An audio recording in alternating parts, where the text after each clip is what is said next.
Bonjour à toutes et à tous, bienvenue sur Westrack Radio, la radio 100% musique mais pas que. C'est Chloé qui est à l'antenne, mais je ne suis pas seule car un des représentants de l'association ASPH, qui signifie Association de sauvetage du patrimoine havrais et qui est basée au Havre, nous fait l'honneur d'être notre invité à la radio pour parler de la première édition de la course appelée la course au patrimoine havrais, organisée par l'association et qui se déroulera ce dimanche 12 octobre. Bonjour Monsieur Vimard. Bonjour. Comment allez-vous ? Ça va, merci.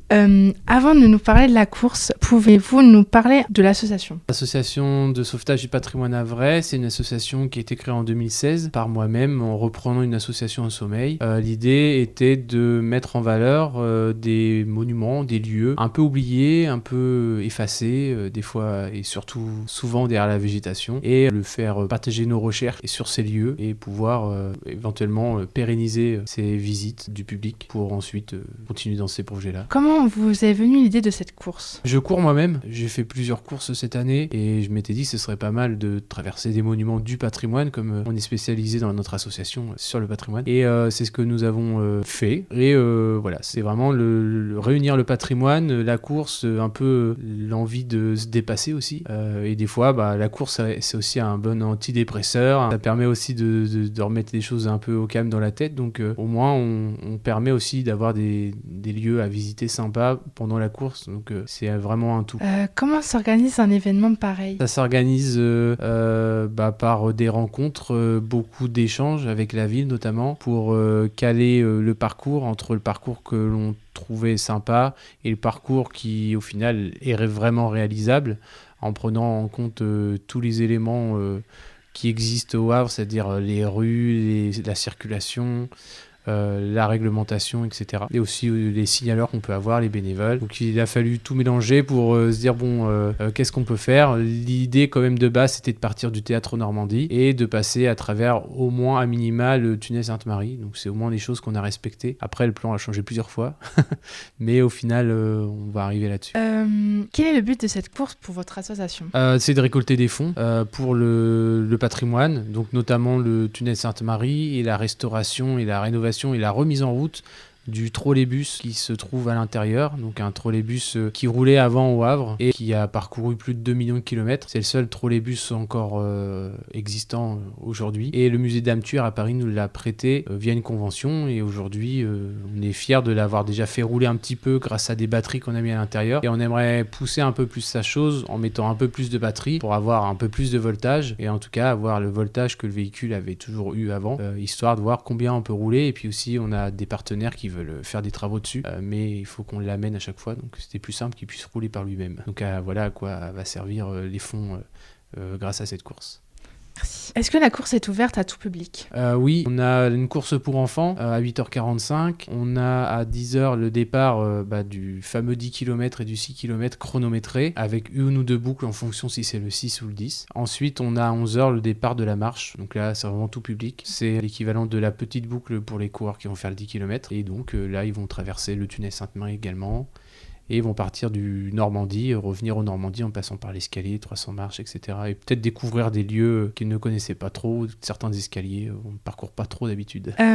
J'ai vu que le départ et l'arrivée de la course se ferait devant le théâtre Le Normandie. Pourquoi ce choix ? On a travaillé et collaboré au départ de la rénovation du théâtre Normandie, parce que nous sommes impliqués à la recherche historique du lieu. Donc savoir qui étaient les descendants des personnes qui avaient ouvert le Normandie. Déjà, qui a ouvert le Normandie et quand. Donc on a fait toutes ces recherches aux archives, bien aidés par les archives municipaux. Et donc cette partie-là, une fois qu'elle a été remplie, on a fait des visites. Et par mes compétences en termes de travaux et aussi en tant que technicien d'études, et encore avant pour gérer des chantiers en chaudronnerie sur la zone industrielle du Havre, on a utilisé ça aussi pour pouvoir remodéliser en 3D la façade du Normandie et tenter de lui redonner son allure d'antan. C'est comme ça qu'est arrivée la rénovation de la façade du Normandie avec l'éclairage nocturne. Aujourd'hui, nous on s'occupe plus que de l'éclairage nocturne, c'est nous qui avons la main dessus et qui changeons un peu les couleurs en fonction de l'humeur. En ce moment c'est octobre rose, en suivant les événements, on fera peut-être une petite éclairage de Noël. Voilà, aujourd'hui au Normandie c'est notre rôle. Avant il était un peu plus important,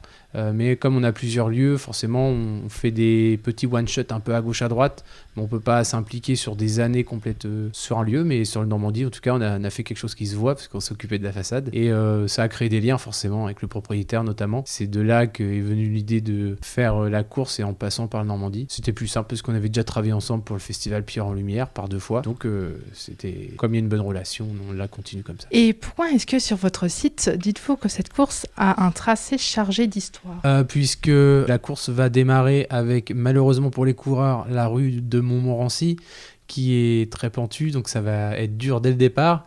Et ensuite, ça va enchaîner avec les 300 marches.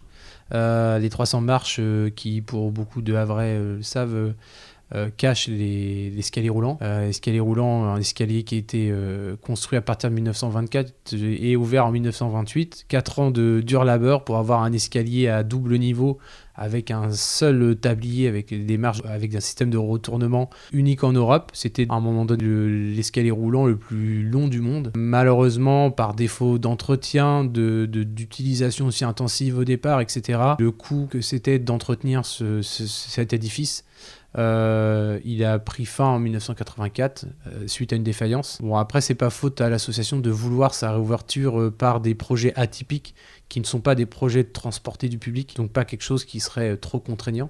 C'est quand même aujourd'hui très compliqué d'évoquer ce sujet sans avoir une bataille entre ceux qui se disent c'est impossible et ceux qui disent on veut vraiment que ça ouvre. Donc nous on est entre les deux. Donc pour le moment on s'occupe du tunnel, mais l'escalier roulant, voilà, c'est une part de l'histoire et une part de la course. Et ensuite on va aller jusqu'au fort de Tourneville parce qu'on va en faire le tour. On va aussi passer par le Parc aux Airs. Parc aux Airs, c'est maintenant un lieu qui appartient à la ville du Havre, exploité aussi par le Havre Seine Métropole. Mais avant, c'était des riches industriels de la région havraise. Et on a le tunnel Sainte-Marie également, avec sa traversée. On passe juste à côté de l'hôpital allemand aussi en descendant. Alors, on verra pas grand-chose, mais on passe juste à côté. Donc il y a vraiment un côté historique sur tout notre parcours quasiment. Est-ce qu'il y a des récompenses à l'arrivée pour les participants ? Oui, alors il y a des récompenses pour toutes les personnes qui vont être premier, deuxième et troisième, filles, garçons pour le 6 et le 10 km. Ensuite, pour tous les autres, les récompenses, ça va être le petit ravitaillement qu'on propose à la fin. Aussi l'accès aux Normandies juste derrière. Nous aurons un tirage au sort avec une vingtaine de tirages au sort qui auront lieu pour ceux qui seront restés jusqu'à la fin de la course. Entre 11h45 et midi, on fait les tirages au sort de tous les nombreux lots que nous ont offerts nos partenaires. Et pour récompenser aussi que ce soit les marcheurs ou les coureurs, histoire que éventuellement on augmente la chance. Malheureusement cette année, c'est la première course que l'on fait.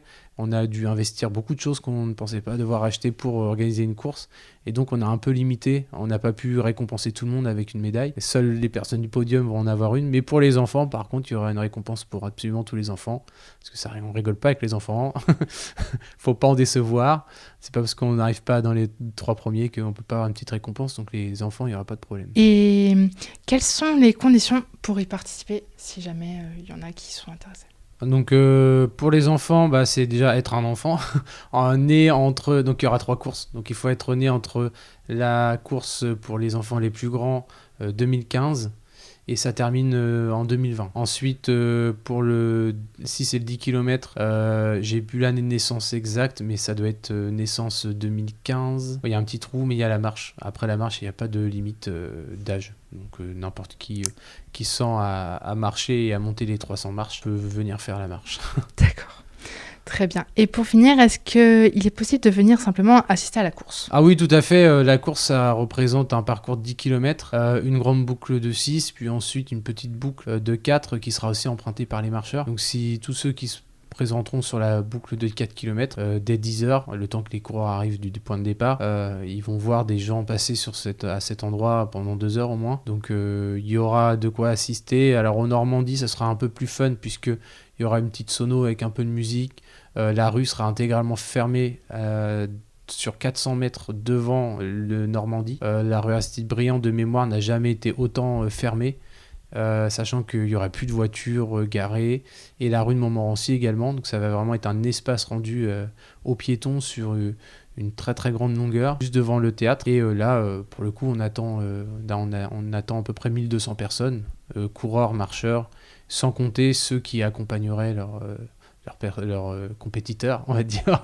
Donc, mais il y a de la place. On a prévu un stand pour les enfants avec tatouage, maquillage. Et puis, voilà, on a de la place pour tout le monde. Donc, ça va être sympa.